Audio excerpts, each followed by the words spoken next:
मैं बिमला त्रिपाठी तुलसी माता का भजन गा रही हूँ। नारायण पूछे तुलसी के दिलावा के बात हो। नारायण पूछे तुलसी से दिलावा के बात हो। नारायण पूछे तुलसी से के तोहरे माई हवे के तोहरे बाप हो। के तोहरे माई हवे के तोहरे बाप हो।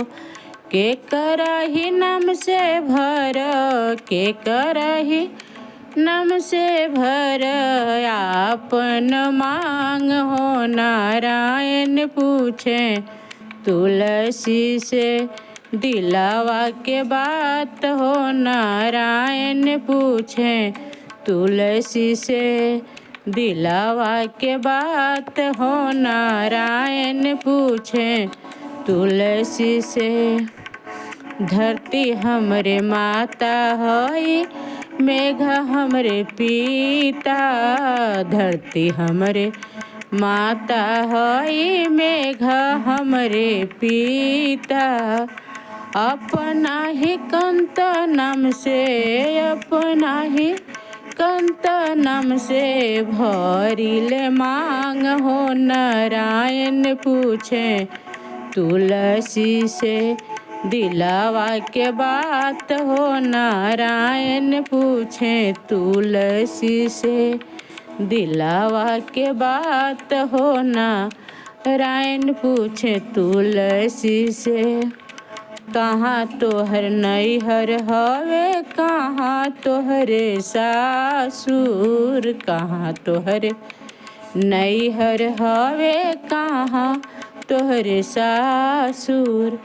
के हमें तोहरो जे के हमें तोहरो जे कंत तोहार हो। नारायण पूछे तुलसी से दिलावा के बात हो। नारायण पूछे तुलसी से दिलावा के बात हो। नारायण पूछे तुलसी से गंगा हमरे नैहर हवे जमुना हमरे सासुर। गंगा हमरे नैहर हवे जमुना हमरे सासुर।